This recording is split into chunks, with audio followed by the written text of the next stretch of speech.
Hello दोस्तों, कैसे हैं आप सब। उम्मीद करता हूँ आप सब बढ़िया होंगे, मस्त होंगे। दोस्तों आज हम आपको एक ऐसी अरब कंट्री के शहर पर लेके जा रहे हैं जिसके बारे में जितना कहा जाए उतना कम है। यहाँ का डेवलपमेंट, यहाँ की टेक्नोलॉजी, यहाँ के लोग, यहाँ का कल्चर, यहाँ का नियम, यहाँ का कानून, यहाँ का पैसा। दोस्तों कुछ तो आप लोग समझ ही गए होंगे कि आज हम आपको लेकर कहाँ जा रहे हैं।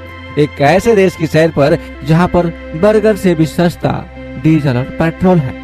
बेशक ये एक इस्लामिक देश है, यानी एक मुस्लिम देश, लेकिन ये देश हर धर्म के देश का सम्मान करता है। इतना ही नहीं दोस्तों, बहुत सारी खास बातें हैं इस देश के बारे में। तो चलिए चलते हैं एक बेहद ही खास अरब देश के शहर पर जिसका नाम है कतर।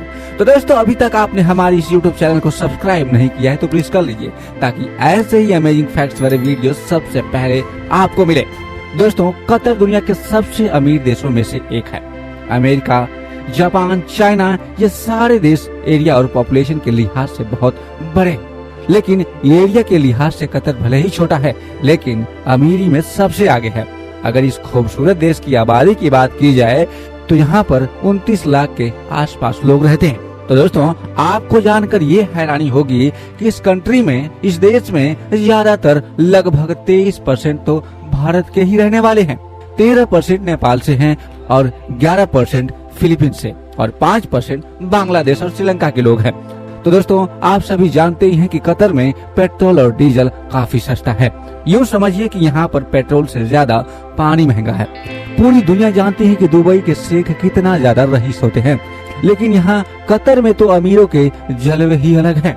अमीरी के मामले में कतर दुबई से 2 गुना आगे है और इसका सबसे बड़ा कारण है यहाँ पर रहने वाले लोगों की प्रति व्यक्ति आय, जो कि $1,20,000 से भी ज्यादा की है, जो कि किसी भी देश की प्रति व्यक्ति आय दिन काफी ज्यादा है। दोस्तों हर देश की राजधानी वहाँ का दिल होती है। उसी तरह कतर में भी पूर्वी तट पर बसा दोहा शहर यहाँ की कैपिटल सिटी है। साथ ही इस शहर को सबसे बड़ा शहर होने का सम्मान भी यहाँ दिया गया है। इसके अलावा राजधानी दोहा में कतर की आबादी का 60% हिस्सा अपनी जिंदगी बिताता है। कतर के लोगों में पुरुष जुब्बा नाम के कपड़े पहनते हैं और यहाँ की महिलाएं काले रंग का बुर्का पहनती हैं। इसके अलावा भी कतर में कोई भी व्यक्ति, पुरुष या फिर महिला, कुछ भी पहन सकता है, लेकिन अपनी मर्यादा का ध्यान रखते हुए। दोस्तों कतर एक धर्मनिरपेक्ष देश है और यहाँ पर रहते हुए अगर किसी ने किसी दूसरे धर्म की आलोचना की तो उसके लिए सख्त कानून भी है। अगर कोई ऐसा करता हुआ पाया जाता है तो उसे 7 सालों तक कानूनी रूप से जेल में डाल दिया जाता है। घूमने के लिहाज से यह देश बहुत ही ज्यादा सेफ है, क्योंकि यहाँ पर क्राइम रेट बिल्कुल 9 के बराबर है। इसके अलावा कतर में भी देखने और घूमने के लिए बहुत सारी चीजें मौजूद हैं। इसके लिए यहाँ हर साल लाखों लोग घूमने के लिए आते हैं। दोस्तों कतर ने अपनी टूरिज्म इंडस्ट्री को और बढ़ाने के लिए 80 देशों को वीजा फ्री एंट्री करने की योजना बनाई है, जिसमें अपना देश भारत भी शामिल है। कतर का दोहा डिजर्ट दुनिया भर में फेमस है। टूरिस्ट यहाँ पर स्कम्बलर बाइक का मजा उठाते हुए अक्सर देखे जाते हैं और टूरिस्ट ऊंट पर बैठकर शाही मेहमान जैसा महसूस करते हैं। इस देश ने 55 सालों तक ब्रिटिश की गुलामी झेली है और इसके बाद 1971 में कतर को आजादी मिली और उसके बाद कभी भी इस देश ने पीछे पलटकर नहीं देखा। तभी तो आज कतर का मुकाबला दुनिया की सबसे बड़ी अर्थव्यवस्थाओं के साथ देखा जाता है। इस देश के लोग पढ़े लिखे होते हैं। अगर करेंसी की बात की जाए तो यहाँ पर कतरी रियाल चलता है, जो कि इंडिया के 23 रुपए के बराबर आता है। दोस्तों साल 2022 में कतर में फीफा वर्ल्ड कप का आयोजित किया था, जो कि ये एक बहुत ही ज्यादा बड़ी बात है। इतना छोटा देश होने के बावजूद भी कतर ने इतने बड़े इवेंट को होस्ट किया। इस आयोजन में कतर ने अरबों रुपए खर्च किए, क्योंकि फुटबॉल पूरी दुनिया में देखा जाता है और उसका वर्ल्ड कप कतर में होने की वजह से यहाँ पर 2022 में काफी ज्यादा टूरिस्टों की संख्या भी बढ़ी थी, जिससे कतर को और ज्यादा फायदा हुआ।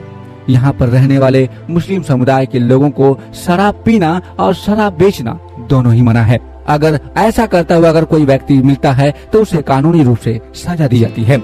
अगर क्षेत्रफल की बात की जाए तो ये छोटा सा देश सिर्फ 11,571 स्क्वायर किलोमीटर की एरिया में फैला हुआ है। इस देश का कॉलिंग कोड है +974। अगर इसके इतिहास की बात करें तो ये एक बहुत ही छोटा देश है जो अरब प्रायद्वीप के एक कोने पर मौजूद है। पुराने जमाने में यहाँ के लोग मछली पकड़ते थे और इधर उधर घूमते रहते थे। जब यहाँ पर इस्लाम आया तो कतर में लोग ज्यादातर हाथ से काम करने लगे। इसके बाद जब यहाँ पर तेल और गैस की खोज हुई तो मानो कतर की किस्मत पूरी तरह से बदल गई। फिर इस देश ने कभी पीछे मुड़कर नहीं देखा।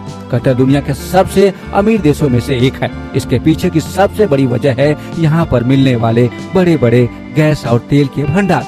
कतर के पास दुनिया का सबसे बड़ा नेचुरल गैस रिसोर्स है, जिसे नॉर्थ फील्ड भी कहते हैं। दोस्तों, कतर में लोगों की जिंदगी काफी लंबी चलती है, क्योंकि यहाँ के लोग किसी भी तरह का कोई नशा नहीं करते और हेल्थ पर पूरा ध्यान देते हैं। इसी वजह से कतर के लोग काफी ज्यादा लंबे समय तक जिंदा रहते हैं। कतर में हर साल फ्लावर फेस्टिवल भी मनाया जाता है, जिसमें रंग बिरंगे फूलों की प्रदर्शनी लगती है। यह त्योहार वतन की प्राकृतिक सुंदरता और यहाँ की संस्कृति को दिखाता है।